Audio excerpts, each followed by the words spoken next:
पेड़ के नीचे ससुराल। तो तुमने अपने घर वालों से बात की?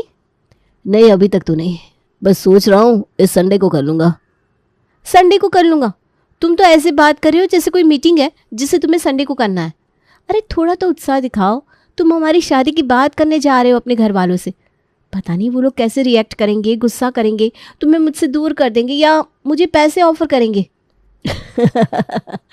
ऐसा कुछ भी नहीं होने वाला है हमारी लव स्टोरी में निराली, क्योंकि मेरे घर वाले तुम्हें बिना किसी सवाल के अपना लेंगे। गुस्सा होना और दूर करना तो बहुत दूर की बात है, उल्टा वो लोग तो खुश होंगे कि मैंने उनकी मेहनत बचा ली और खुद ही लड़की ढूंढ ली। तुम्हारे घर वाले इतने चिल है क्या? सच में वो हमारे बारे में कुछ नहीं कहेंगे? अरे नहीं कहेंगे, मैं जानता हूँ उन्हें, बहुत सिंपल है और सीधी बात करने में विश्वास रखते हैं। और तुम तो मेरे घर वालों को जानते ही हो, वो इंडिया में रहते ही नहीं है। उन्हें कोई प्रॉब्लम नहीं है कि मैं किसी के साथ भी शादी करूं। लगता है हमारी लव स्टोरी में कोई ट्विस्ट टर्न ही नहीं है, बिल्कुल अरेंज मैरिज की तरह ही है। तो इस बात से तुम्हें खुश होना चाहिए, तुम इतना दुखी क्यों हो रही हो? अरे मैं भी चाहती थी कि हमारी लव स्टोरी में थोड़ा ड्रामा हो, तभी तो लव स्टोरी का मज़ा आता है ना। तुम भी ना बिल्कुल पागल हो। तो फिर कब बात कर रहे हो हमारी शादी की तुम्हारे माँ पापा से?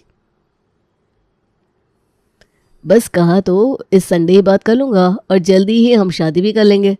फिर हमें यूँ बाहर मिलने की ज़रूरत नहीं है, फिर तो हम साथ साथ ही रहेंगे। हाँ, मुझे भी यूँ बाहर तुमसे मिलना अच्छा नहीं लगता। जब हमारा घर होगा तब हम सब साथ में रहेंगे, तुम्हारे माँ पापा, तुम्हारे भैया भाभी, हम दोनों। और हाँ, शादी के बाद मैं हमारे घर को बहुत अच्छे से डेकोरेट करूँगी, ठीक है? अरे तुम्हें जैसा चाहिए वैसा करना। लेकिन तुम्हारे माँ पापा कुछ कहेंगे तो नहीं अगर मैं पूरा घर डेकोरेट करूँ तो? अरे नहीं नहीं, वो कुछ नहीं कहेंगे। तुम हमारा घर देखोगी तो बहुत खुश हो जाओगी। तुम्हें पता है हमारा ये घर हमारे दादी के वक्त का है, पापा ने इसे रेनोवेट करवाया है, लेकिन उसमें बस बस बस, सब कुछ अभी बता दोगे, फिर घर देखने का मज़ा ही नहीं आएगा।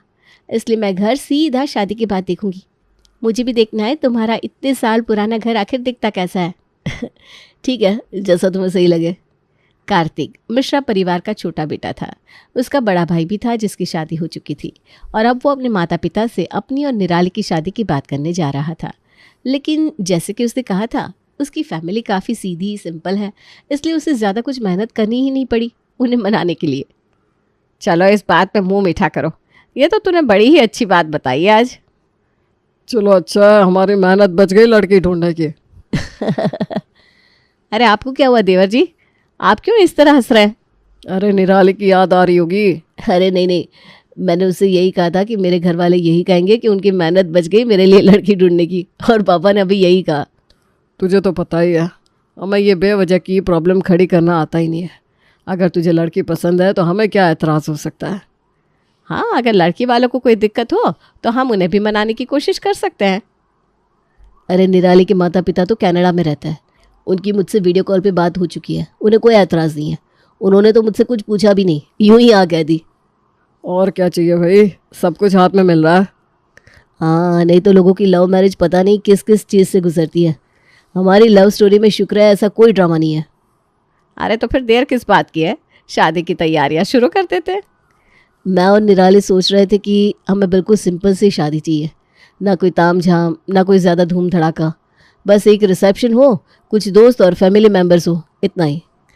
कोई बात नहीं बेटा, जैसा तुम दोनों को अच्छा लगेगा हम वैसे ही शादी करवाएंगे। तुम दोनों बिल्कुल भी चिंता मत करो। तो फिर ठीक है, मैं निराली को ये खुशखबरी दे देता हूँ। हाँ, उसे खुशखबरी देने से पहले तुम्हें याद है ना हमें किसका आशीर्वाद लेना है? जी पापा, चलिए सबसे पहले उनका आशीर्वाद ले लेते हैं। चलो तो फिर सब लोग साथ में ही चलते हैं। हाँ हाँ, आइए सब। आखिर किसका आशीर्वाद ले रहे थे मिश्रा परिवार? आप भी यही सोच रहे हैं ना? रुकिए, आपको भी जल्दी ही पता लग जाएगा, क्योंकि निराली को अभी इस चीज़ के बारे में कुछ पता नहीं था। उसने भी कार्तिक के घर को पहली बार शादी के गृह प्रवेश के वक्त ही देखा। ओह माय गॉड, ये क्या है? ये बरगद का पेड़ है बहू, तुम्हें नहीं पता? हाँ वो तो मुझे पता है, लेकिन ये घर के अंदर क्यों है? ये कितना बड़ा है? पूरे घर के आंगन के बीचों बीच में क्यों है ये बरसों से यही है बहू, ऐसा समझ लो कि हमारे घर का ही एक हिस्सा है, सदस्य है। हाँ, जब मैं भी पहली बार यहाँ शादी करके आई थी ना, तब मुझे भी अजीब लगा था लेकिन अब तो मुझे भी इसकी आदत सी हो गई है। आदत क्यों? मुझे लगता है कि इस पेड़ को। अरे निराली, पहले गृह प्रवेश तो कर लो, उसके बाद बातें होती रहेगी, है ना। हाँ बहू, आओ, ये चावल का कलश गिरा दो और अपने ससुराल में अपना पहला कदम रखो। आओ। जी। निराली को पता था कि कार्तिक ने उसकी बात को जानबूझकर काट दिया था बीच में, इसलिए निराली कार्तिक से थोड़ी नाराज भी थी। कमरे में आने के बाद कार्तिक निराली को मनाने की कोशिश करने लगता है। मैं जानता हूँ तुम मुझसे नाराज हो। जानती हो तो मुझे कहने क्यों नहीं दिया जो मैं कहना चाहती थी? क्योंकि निराली वो सही नहीं लगता। बरगद का पेड़ हमारे घर में बरसों से है, हम उसी के साथ बड़े हुए हैं और पापा को उससे बहुत प्यार है। कार्तिक, किस ज़माने में जी रहे हैं आप? आजकल ये इमोशनल हो जाना, ये सब फिल्मों में होता है। हमारा घर कितनी अच्छी जगह पर है और हमने उसे इस पेड़ की वजह से ठीक से बनवाया भी नहीं है। तुम्हारी बात सही है निराली, लेकिन सब लोग ऐसा नहीं सोचते ना। मेरे घर वालों को वो पेड़ बहुत ज़्यादा पसंद है। ये क्या बात हुई? पसंद है तो कटवाएंगे नहीं? ये देखो, हमारे कमरे की दीवारों तक में ये जड़ें आ रही हैं। तो तुम कैसे कह सकते हो कि उन्हें पसंद है इसलिए पूरे घर को ख़राब होने दे? देखो, आज तुम्हारा पहला दिन है अपने ससुराल में, और तुम हो कि हमारे बारे में सोचने की बजाय ये सब सोच रही हो। क्योंकि अब ये मेरा भी घर है कार्तिक, इसलिए मुझे भी रहना है इस घर में, तभी तो मैं इस बारे में कह रही हूँ। मैं भी तो इस घर की बहू हूँ ना, तो मेरा हक नहीं बनता क्या? अरे तुम्हारा पूरा हक है निराली, लेकिन आज नहीं। प्लीज़, तुम कुछ दिन रहोगे ना इस घर में तो तुम्हें भी आदत हो जाएगी इस घर की। विश्वास करो मेरा। और प्लीज़, अब इस बारे में आगे कोई बात नहीं। ठीक है। निराली ने कह तो दिया था कि ठीक है, लेकिन निराली को अपने ससुराल वालों की पेड़ के नीचे घर होने की बात कुछ खास पसंद नहीं आ रही थी। निराली रसोई में जा रही थी, तभी पेड़ के ऊपर बैठे पक्षी ने उस पर कचरा फेंक दिया। अरे, ये पक्षी घर के अंदर क्या कर रहा है? अरे बहू, वो पेड़ है ना घर में, तो पक्षी तो आते ही है। इस वजह से मेरी ड्रेस खराब हो गई। आज मेरा पहला दिन था, इसलिए मैंने अपनी फेवरेट ड्रेस पहनी थी, वो भी इस पेड़ की वजह से ख़राब हो गई। अरे कोई बात नहीं, तुम ड्रेस बदल कर आ जाओ, ये मुझे दे दो, मैं साफ़ कर देती हूँ। इस पेड़ के यहाँ होने से कितने सारे पक्षी आते होंगे, पूरा घर भी गंदा करते होंगे। आप लोग कैसे सहन कर लेते हैं? मैं तुम्हारी बात को समझता हूँ बहू, लेकिन जिस तरह ये हमारा घर है उसी तरह पेड़ पक्षियों का भी घर होता है, हम उन्हें कैसे रोक सकते हैं? अरे पेड़ कटवा कर, और क्या? मुझे तो समझ में नहीं आ रहा, आप सबने इस पेड़ को इस घर में रखा ही क्यों है? अरे बेटा, पक्षियों पर इतना गुस्सा मत उतारो, जाओ ड्रेस बदल लो। हाँ बहू, तुम कुछ दिन इस घर में रहोगी ना, तो अपने आप ही तुम्हें ये सब अच्छा लगने लगेगा।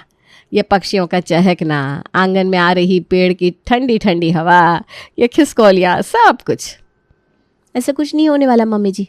सच बताऊं तो मुझे लगता है कि हम बेवकूफ़ी कर रहे हैं इस पेड़ को यहाँ रख कर। निराली प्लीज़, अब जाओ और ड्रेस बदल कर आ जाओ। लेकिन मैंने कुछ गलत तो नहीं कहा। मैंने कहा ना ड्रेस बदल कर आ जाओ, तब तक हम सब नाश्ते पर तुम्हारा इंतज़ार कर रहे हैं। निराली को ये पेड़ पहले दिन से ही खटक रहा था, लेकिन उसके ससुराल वालों को तो उस बरगद के पेड़ से न जाने कौन सा लगाव था, जो वो लोग उसे कटवाने को तैयार ही नहीं थे। वो लोग उस पेड़ का मज़ा ले या ना ले, लेकिन उनकी पड़ोसन बरगद के पेड़ का पूरा मज़ा लेने उनके घर आ जाती थी।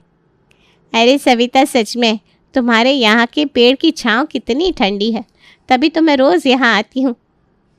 साक्षी भाभी, ये रोज़ यहाँ आ जाती हैं और ऐसे बात करती हैं जैसे इनके घर में तो छाँव आती ही नहीं है। रेगिस्तान में है क्या इनका घर? अरे छोड़ो ना, उनकी आदत है बस ये कहने की। वो रोज़ इस पेड़ का बहाना करके आती है और चाय, नाश्ता, सब्जी सब कुछ यहाँ से लेकर जाती है।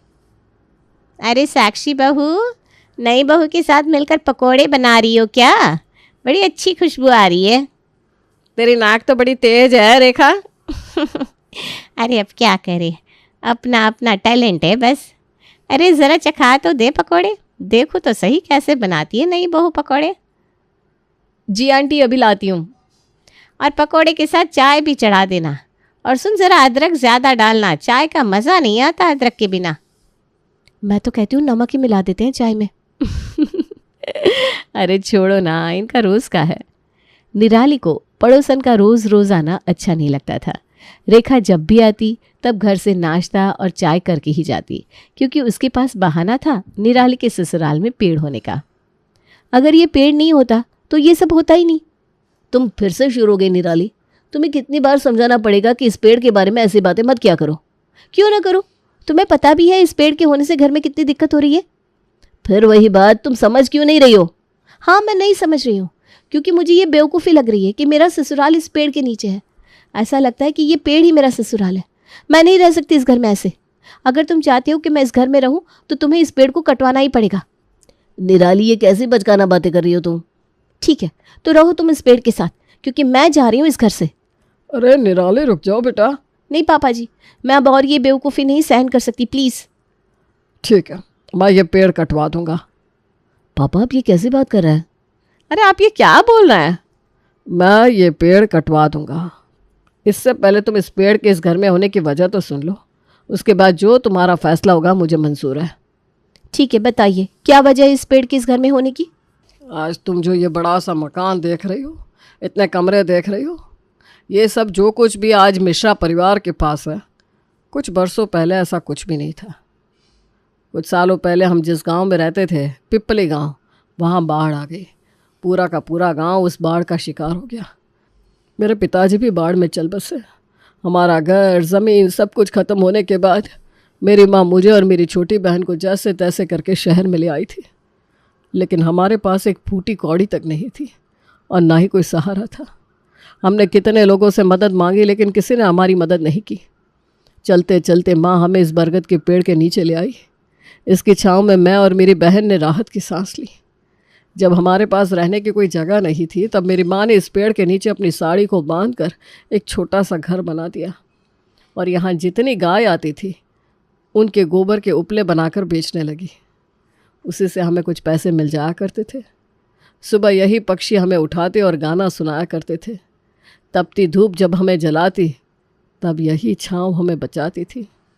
इस पेड़ के पत्तों की मदद से हम पत्तों का बिछौना बनाकर बेचा करते थे, जिससे हमने अपनी गरीबी को कुछ हद तक दूर किया।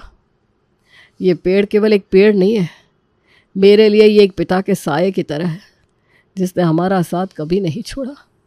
और मेरी माँ ने भी इसी पेड़ के नीचे अपने अंतिम श्वास लिए थे। इसलिए हमारे लिए पेड़ घर में किसी बुजुर्ग की छाया की तरह है और इसीलिए हमारे घर में हर कोई इसका आशीर्वाद लेता है, कोई भी शुभ कार्य करने से पहले। लेकिन अगर तुम्हें लगता है कि इस पेड़ की वजह से काफ़ी दिक्कत है, तो मैं इसे कटवाने के लिए तैयार हूँ। मुझे माफ़ कर दीजिए पापा जी, मैंने बिना सोचे समझे, बिना आपकी इमोशंस की परवाह किए पता नहीं क्या क्या कह दिया। मुझे माफ़ कर दीजिए। लेकिन अब मैं समझ सकती हूँ कि ये केवल एक पेड़ नहीं है, बल्कि बुज़ुर्गों का साया है, उनका आशीर्वाद है हम पर। और मैं बेवकूफ़ उसे ही कटवाने की बात कर रही थी। मुझे माफ़ कर दीजिए पापा जी। तुम्हारी गलती नहीं है बहू। किसी का भी ससुराल पेड़ के नीचे होगा तो वो ऐसे ही नाराज़ होगा, उसमें तुम्हारी कोई गलती नहीं है। लेकिन अब मुझे गर्व है कि मेरा ससुराल पेड़ के नीचे है, जहाँ बड़ों का आशीर्वाद है, उनकी मेहनत है। आप तो क्या, लेकिन हम में से कोई भी इस पेड़ को आज के बाद नहीं काटेगा। मैं तो मेरे बच्चों को भी यही कहूँगा कि इस पेड़ को कभी ना काटे। ये पेड़ नहीं है, हमारी छत है, जिसने हमें हर दुख से बचाया है।